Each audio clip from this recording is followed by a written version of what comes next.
In life, we all have things we cherish and things we regret. And for our favorite assassins, the case is no different. Throughout their stories, they've saved countless lives, but in the process, they've also made some choices they wish they could undo. But we know you might be thinking, what was their biggest regret? In this video, we'll take a look at the biggest mistake or biggest regret of every main protagonist in the Assassin's Creed series. So, let's get into it.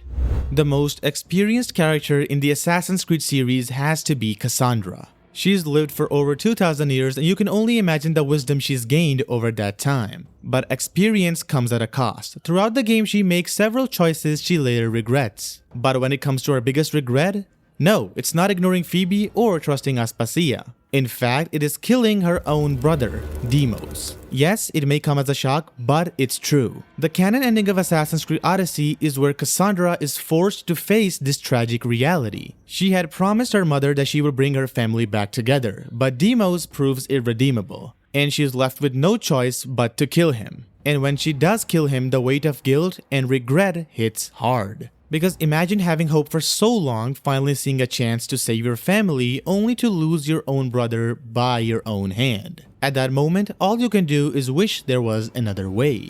Instead of following the timeline, we decided to do things a little differently. Let's talk about Altair. Without a doubt, he's one of the greatest assassins to ever exist, but that doesn't make him a saint. Altair made choices on his path that he deeply regrets. In fact, there are two major ones. The first happens right at the beginning of Assassin's Creed 1, where he kills an innocent old man for no reason at all and even brags about it, claiming that it was part of the mission. Later, when he reflects on his actions, it's heavily implied that he carries deep guilt over this senseless act. The second is perhaps even heavier. In the extended lore of the novels and comics, Altair leaves Masyaf to hunt Genghis Khan on his own. And during his absence, Abbas plots a conspiracy to kill his own son, Seth, just to prove a point that Altair is insane. These two events, especially the second, weigh heavily on him. And not to mention his wife's death, which counts as a bonus regret. It also kind of happened because he was out of control and used the apple, resulting in her death. So if you put yourself in Altair's shoes, it's easy to see why these are the choices he would regret for the rest of his life. Basim is easily one of the most intriguing characters in the series, though in Mirage he's pretty much underutilized and the game doesn't fully capture his depth. Anyhow, throughout his story, he does many things that bring him satisfaction, but also weigh heavily on his conscience. And among them, one regret stands above all. Right at the start of the game, Basim decides to sneak into the palace to steal a treasure belonging to the Caliph. He gets caught but manages to kill the Caliph and escape.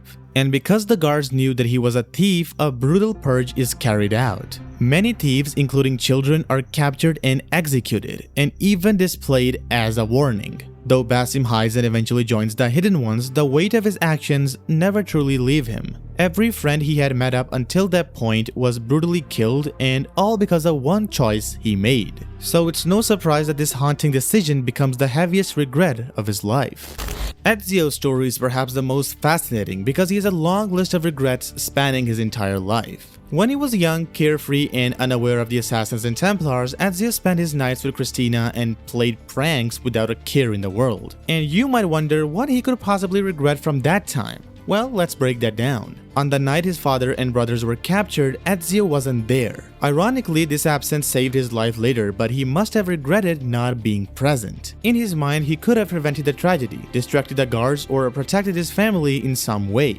And not to mention, after their deaths, he left Christina behind. This heartbreak is canon as those memories remain suppressed, a quiet ache he carries to this day. As an adult, he came dangerously close to killing Rodrigo Borgia, but didn't. As a result, the Pope continued his reign and Cesare launched a full-scale assault on the Villa Auditore, hence destroying Ezio's villa and killing his uncle. This failure haunted him deeply. And if you're thinking this was it, well, wait, because in Assassin's Creed Revelations, Ezio is ashamed of many of his actions, but only one stands out. In the game, he visits the underground city of Cappadocia to recover one of the Masyaf keys, and there he gets tangled into some Templar business. And as a result, the city explodes and he does nothing to protect it. He stays true to his mission and fails to act on time, resulting in the loss of countless lives. Although in the game he doesn't reflect on this, but canonically this event became the trigger point for him to leave the Brotherhood. So Ezio's regrets remind us that even the greatest assassins are human and that some mistakes linger for a lifetime.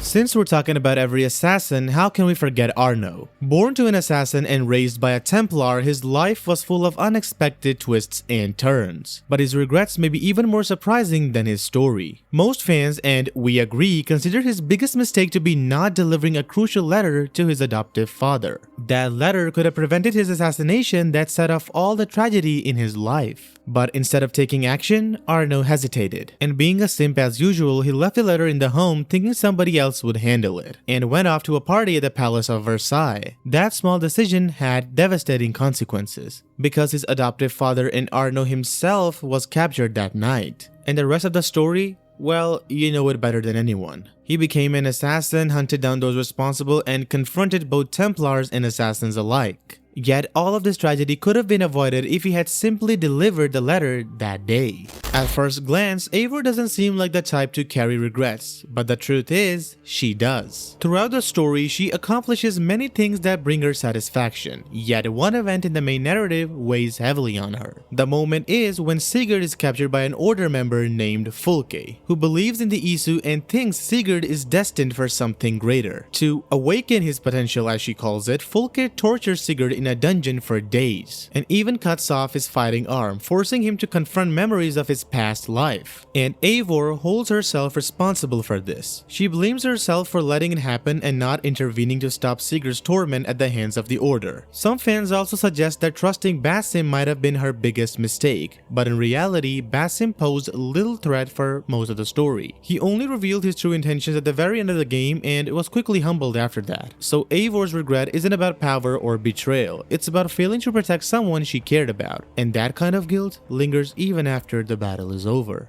This one is perhaps the most well-known among the fans, which is Bayek killing his own son. Even though it was an accident, the tragedy doesn't change the fact that his son died by his hand. The story becomes even more heart-wrenching when you look closer. Bayek was training his son Khemu for the leap of faith, but the boy was scared and hesitated. Despite knowing this, Bayek still pushed him forward. Later, both father and son are captured. In a desperate attempt to free himself, Bayek accidentally stabs Khemu, killing him instantly. And the most striking part of the game is that Bayek carries this guilt throughout the entire story. Even though he's later forgiven by his son in a spiritual sense, the weight of that moment never fully leaves him. It's a regret that haunts him, but as the story progresses, he learns to bear it, and it shapes him into the man we see throughout the game.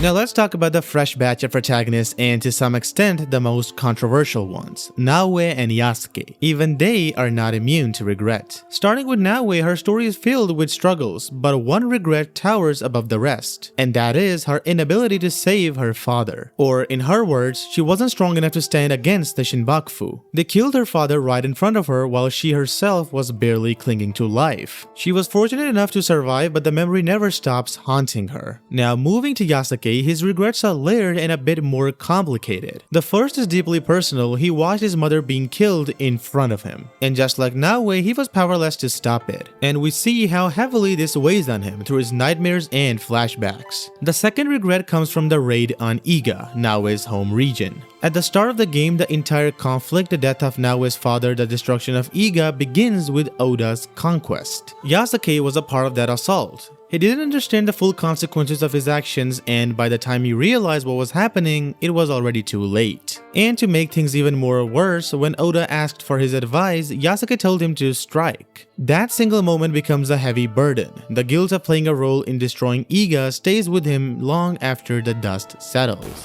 Many of you keep telling us in the comments to include the Chronicles protagonists, and this time we finally are. But since their stories are smaller in scale compared to the mainline Assassin's Creed entries, we'll cover them together in one section. Let's begin with Shao Jun, the legendary Chinese master assassin and possibly even a mentor later in life. Her biggest regret is tied directly to the death of her mentor. He and Shao Jun were searching for Ezio, hoping to rebuild the Chinese Brotherhood after the disappearance of Wang Yangming, who was the previous mentor of the the Chinese Brotherhood, but during a brief stop in Venice, everything went wrong. Before they could reach Ezio's villa, Templar agents ambushed them and killed her mentor. This had a deep effect on her, and she blames herself for failing to protect him or for not being strong enough at the moment. Now on to Nikolai Orelov, the Russian assassin whose life is one of the most complex in the series. He was one of the rare assassins who had a wife and children while actively serving the Brotherhood. Everything seemed stable until the Russian Revolution forced the family to flee to the United States. But historically, the US government at the time was hostile towards Russian immigrants. His wife and daughter were deported back to Russia, and Nikolai believed they had died. This belief crushed him. He survived with his son, but the guilt of not being able to protect his entire family stayed with him, even though in reality they survived back in Russia. He lived with the pain of a loss that never truly happened, but felt real enough to haunt him. Finally, we have Arbaaz Mir, the Indian assassin, and his regret cuts deep. In his childhood, the Sikh Empire under Maharaja Ranjit Singh invaded Kashmir, killing countless Muslim families, including Arbaaz's own. This tragedy shaped him, pushing him towards the Brotherhood. And this also became his biggest regret, because he lost them at a young age and never got to spend enough time with them. That trauma led him into a life of stealing for survival and eventually into the dangerous path of becoming an assassin. And he carries that loss with him in every step of the way. Edward Kenway lived a life full of adventure, prizes, and plunder, but every treasure comes at a cost. Edward was willing to risk it all for wealth. He left his wife behind unaware that she was pregnant and spent most of his years at sea chasing riches. His ambition was clear: to become the richest man on earth. When he learned about the observatory, his greed led him to trust Bartholomew Roberts, better known to most people as the Sage. This decision proved disastrous, ultimately leading to his capture. But is that truly his greatest regret? Not quite. Once Edward gained clarity, he joined the Assassins and eliminated the Templars in the Caribbean. It was at this moment he learned the harsh truth. His wife had died and he had a daughter he never knew. In our opinion, this was Edward's deepest regret, leaving his daughter without a father. Even though they eventually meet and she grows with him, but a sense of bitterness lingers as seen in the game's post-credits scene. Edward's story is a reminder that even the greatest adventures and wealth cannot make up for the family you leave behind. Similar to Edward, his son Haytham Kenway also faced a life full of tragedy. After Edward's death, Haytham unknowingly joined the Templars, the very organization that was responsible for his father's demise. He trained with them and, as seen in Assassin's Creed 3, was sent to America where he met Ezio, a native woman. He fell in love with her and also helped expand the order. The novel Forsaken reveals a turning point. Haytham discovered that his sister had been sold into slavery. In anger, he connected the dots and killed the mentor responsible for his father's death. He then tried to rescue his sister, but by the time he reached her, she had adapted to her new life and refused to leave. Haytham's biggest regret? Not realizing the truth sooner, because if he had, then much of this tragedy could have been easily avoided.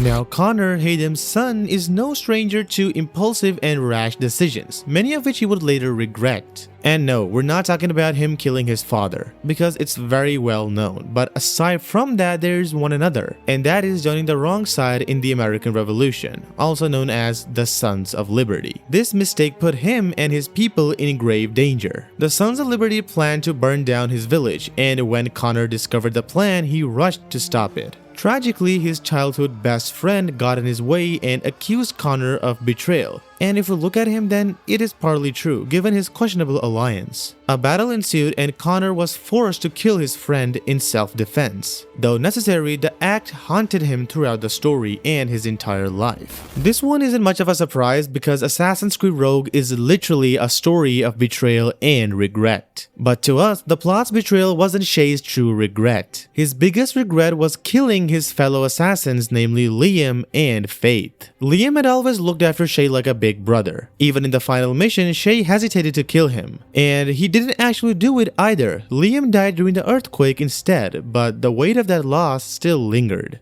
Faith's death, however, is where Shay's guilt is most visible. It's strongly implied in the game that he had feelings for her, yet when he confronted her, duty forced his hand. He had to complete his mission to prevent further assassins from acting. Also, in the memory recorder confession, you can clearly see the guilt and sadness etched on his face. It's a shame that Ubisoft didn't include Shay in AC Unity, because we might have seen even more of his regret play out, and might have known for certain how he felt about everything he did. But what do you think? Let us know in the comments down below. We usually leave these assassins at last simply because they're the least interesting to us, but that's just our opinion. The one thing we really enjoy about Assassin's Creed Syndicate is its DLC, which actually has more depth than the main game. In this DLC, you get to play as Jack the Ripper, the infamous serial killer of Victorian London. But here's the twist. Do you know who trained him? It was Jacob. Jacob took Jack into the Brotherhood even knowing about his mental instability. While Jacob is generally portrayed as a man without regrets, this decision may have caused him more guilt than anything else.